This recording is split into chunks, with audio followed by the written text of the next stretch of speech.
সাথীবৃন্দ, আমরা যে কোনো ধর্মের মানুষ হই, আমরা নিজ নিজ ধর্মকে অবশ্যই ভালোবাসি, কিন্তু সেই ভালোবাসাটা আমাদেরকে বুঝতে হবে যে ধর্মকে চাপিয়ে দেওয়া এটা ধর্মের প্রতি ভালোবাসা নয়, রাষ্ট্রের প্রতি ভালোবাসা নয়, এটা ধর্মের অপব্যবহার। আমরা দুনিয়াতে দেখতে পাচ্ছি যে যারা বিভিন্ন ধর্মের অনুসরণ করে তারা ধর্মের নামে রাষ্ট্র চান। আসলে এটা ধর্মের ভালোবাসা নয়, চাপিয়ে দেওয়া ধর্ম হয় না। সত্য ধর্মকে চাপিয়ে দিতে হয় না, চাপিয়ে দেওয়া সেটা মিথ্যার চরিত্র, জুলুমের চরিত্র, সন্ত্রাসের চরিত্র। সত্যকে জ্ঞানের মাধ্যমে উপলব্ধি করতে হয়, স্বাধীন পরিবেশে, আতঙ্কমুক্ত পরিবেশে, নিরাপদ পরিবেশে, জ্ঞানময় পরিবেশে, হৃদয়ের ভালোবাসা দিয়ে সত্যকে উপলব্ধি করতে হয়। আর সেটার জন্য মানবতার রাষ্ট্র প্রয়োজন। ক্ষমতার বলে যদি কোন ধর্মকে গায়ের জোরে চাপিয়ে দেওয়া হয়, সেটা আর ধর্ম থাকে না, ধর্মের নামে অধর্ম উগ্রবাদ হয়ে যায়। এবং এভাবে আমরা অনেকে মনে করি ইসলামের নামে রাষ্ট্র করা প্রয়োজন, আমরা ইসলামকে ভালোবেসেই অনেকে সেটা মনে করি। আসলে এটা মূর্খতা, এটা ইসলামকে ভালোবাসা নয়। এভাবে কোন দলের হাতে ইসলামকে তুলে দেওয়া যায় না। ইসলাম মুক্ত থাকবে, স্বাধীন থাকবে।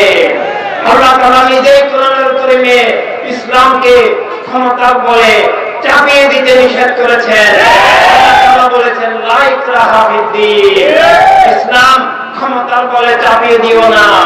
ইসলাম ভালোবাসার সাথে, সৌন্দর্যের সাথে, যুক্তির সাথে, দলিলের সাথে, মানবতার সাথে ইসলামকে তুলে ধরো।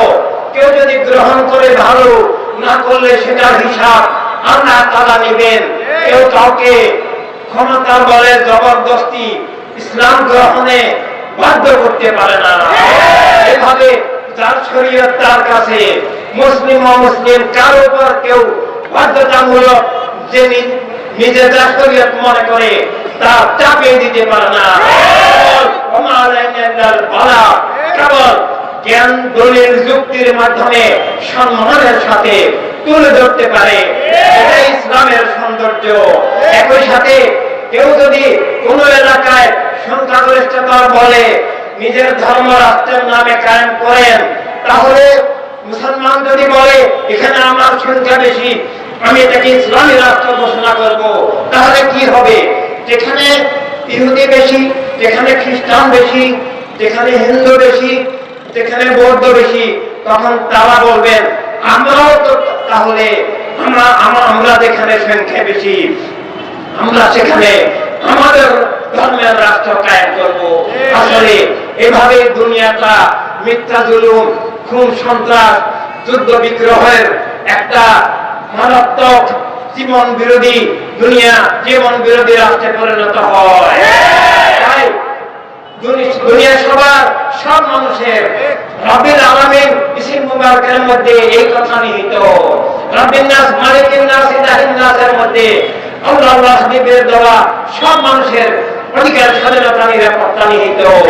রাহমাতুল লিল আলামিন সাল্লাল্লাহু আলাইহি ওয়াসাল্লামের রহমতের দুনিয়া, শান্তির দুনিয়া, ভালোবাসার দুনিয়া, কল্যাণের দুনিয়া, সব মানুষের অধিকারের দুনিয়া আমাদেরকে গড়তে হবে। আল্লাহ তাআলা নিজেই বলেছেন লাকুম দীনুকুম ওয়ালিয়া দীন, যার যার দিন নিয়ে তিনি চলবেন, কেউ কারো দিন উৎখাত করবে না, বিশুদ্ধ করবে না, অথবা ক্ষমতার বলে কেউ কোন গোষ্ঠী তাদের দিন চাপিয়ে দিবে না। মানুষ জ্ঞানের মাধ্যমে সত্যকে খুঁজে নেবে, জ্ঞানের মাধ্যমে মিথ্যা থেকে মুক্ত হবে। আর সেজন্য আমাদেরকে মানবতার রাজনীতি, সব মানুষের মুক্তির, কল্যাণের, নিরাপত্তার, অধিকার, স্বাধীনতার, এটা আসলে প্রকৃত ধর্মের দেয়া রাজনীতি। সব ধর্মের মূল কথা স্রষ্টার ভালোবাসায়, সৃষ্টির ভালোবাসা। ধর্মের মূল কথা সৃষ্টির সেবার মাধ্যমে স্রষ্টার আরাধনা। মানুষকে ভালোবাসতে হবে, মানুষকে রক্ষা করতে হবে, মানুষের অধিকার, স্বাধীনতা স্বীকার করতে হবে, খুন জুলুম অবিচার ধর্ম নয়, অধর্ম। চাপে দেওয়া দস্যু রাজনীতি ধর্ম নয়, ধর্মের নামে অধর্ম। তাই আমাদেরকে স্রষ্টার ভালোবাসায়, স্রষ্টার রাসূলের ভালোবাসায় সব মানুষকে ভালোবাসতে হবে, সব মানুষের অধিকার স্বাধীনতা স্বীকার করতে হবে।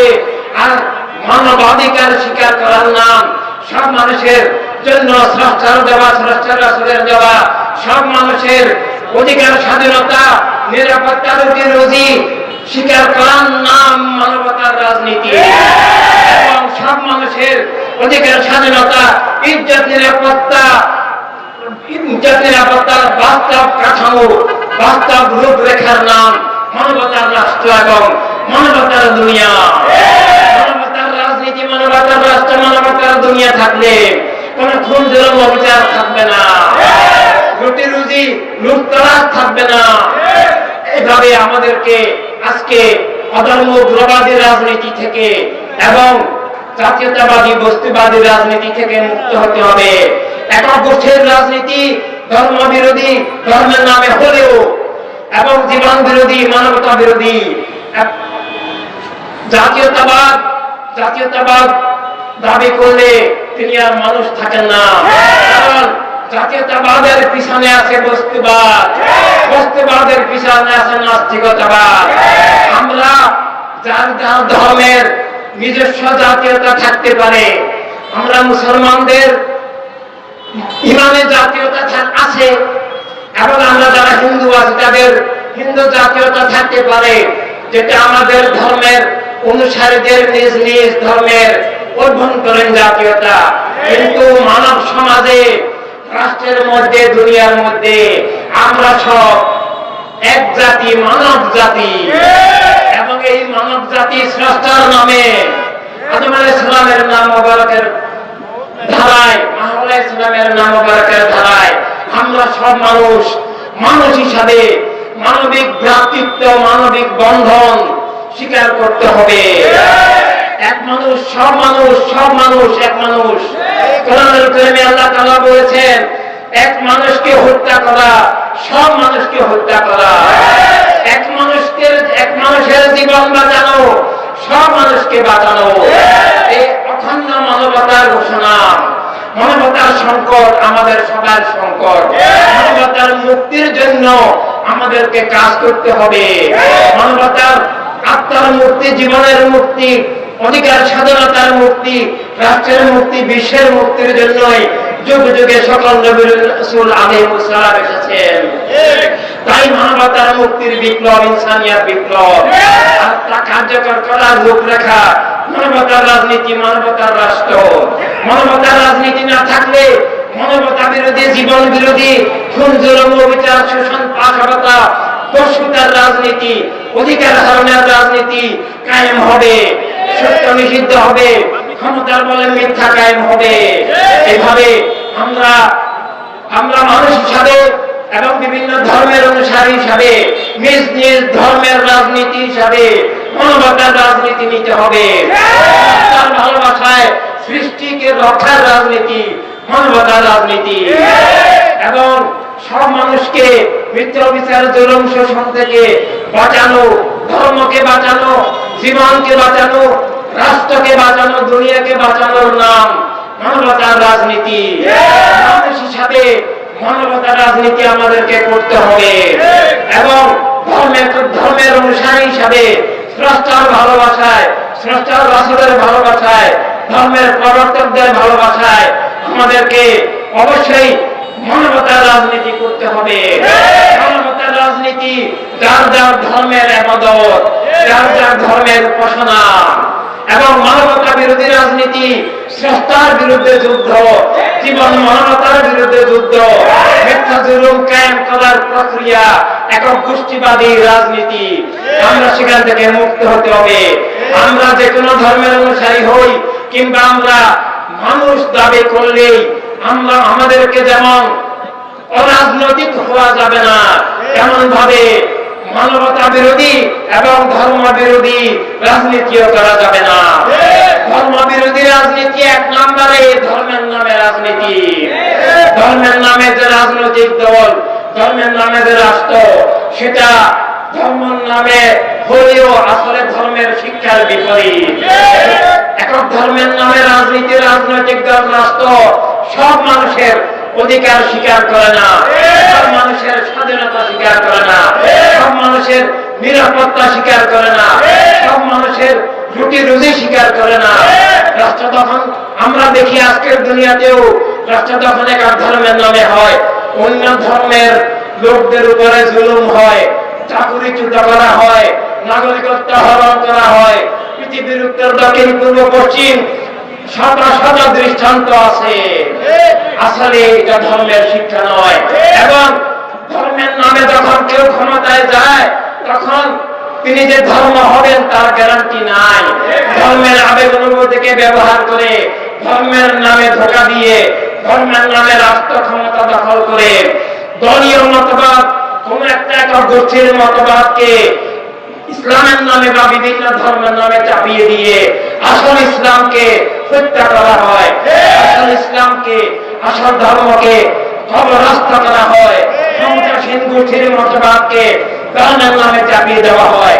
তাই একক ধর্মের নামে রাজনীতি, রাজনৈতিক দল, রাষ্ট্র ধর্ম বিরোধী, ধর্ম ধ্বংসাত্মক, জীবন বিরোধী, মানবতা বিরোধী, একই সাথে একক জাতীয়তাবাদী রাজনীতি, মানবতা, মানব সত্তা বিরোধী, জীবন বিরোধী, মানবতা বিরোধী।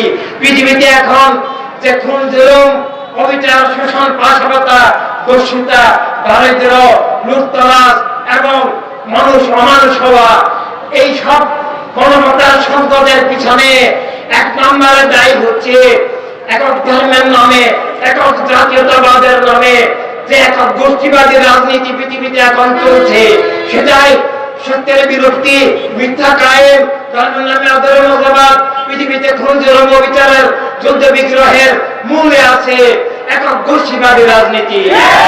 আর সেখান থেকে ধর্মকে, সত্যকে, জীবনকে, রাষ্ট্রকে উদ্ধার করে শান্তির, ভালোবাসার, ন্যায়ের, কল্যাণের, অধিকার, স্বাধীনতার, সব মানুষের ইজ্জত, নিরাপত্তার যে রাজনীতির রাষ্ট্র দুনিয়া শ্রদ্ধা দান করেছেন, শ্রদ্ধা রাসূল সাল্লাল্লাহু আলাইহি ওয়াসাল্লাম দান করেছেন, মানবতার আপনরা দান করেছেন, ধর্মের প্রবর্তকরা দান করেছেন, তার কায়েম করার নাম মানবতার রাজনীতি, মানবতার রাষ্ট্র, মানবতার দুনিয়া। তাই প্রিয় মানবিক ভাই ও বন্ধুরা, আমরা যদি নিজেদের জীবনকে ভালোবাসি, নিজেদের ধর্মকে ভালোবাসি, নিজেদের পথমার্গকে ভালোবাসি, নিজেদের অধিকার, স্বাধীনতা চাই, নিজেদের জীবনের নিরাপত্তা চাই, নিজেদের পরিবারকে বাঁচাতে চাই এবং নিজেদের সহায় সম্পদ রক্ষা করতে চাই, শান্তির দুনিয়ার ভালোবাসা চাই, স্রষ্টার নামে জীবন, স্রষ্টার আলোকে জীবন জগৎ চাই, তাহলে আমাদেরকে অবশ্যই মানবতার রাজনীতির মধ্য দিয়ে মানবতার রাষ্ট্র, মানবতার দুনিয়া গড়তে হবে। এবং সবকিছুর আগে আমি মানুষ, মানুষ হিসাবে আমি স্রষ্টার ভালোবাসায় সব মানুষকে ভালোবাসি, সবার অধিকার স্বীকার করি এবং সবার নিরাপত্তা কামনা করি। সব মানুষকে মিথ্যা, জুলুম, খুন, অবিচার, শোষণ থেকে আমরা উদ্ধারের, মুক্তির সৈনিক হিসাবে মানবতার রাজনীতি, মানবতার রাষ্ট্রের লক্ষ্যে মানবতার বিপ্লব, ইনসানিয়ত বিপ্লব করতে হবে। এবং আগামীতে আমরা নির্বাচনে মানুষ হিসাবে ইনসানিয়ত বিপ্লবকে তথা নিজেকে রক্ষার, মানবতাকে, রাষ্ট্রকে রক্ষার, ধর্মকে রক্ষার জন্য ইনসানিয়ত বিপ্লবকে ভোট দিয়ে মানবতাকে, জীবনকে, স্বাধীনতাকে, সত্যকে, অধিকারকে, নিরাপত্তাকে বিজয়ী করতে হবে।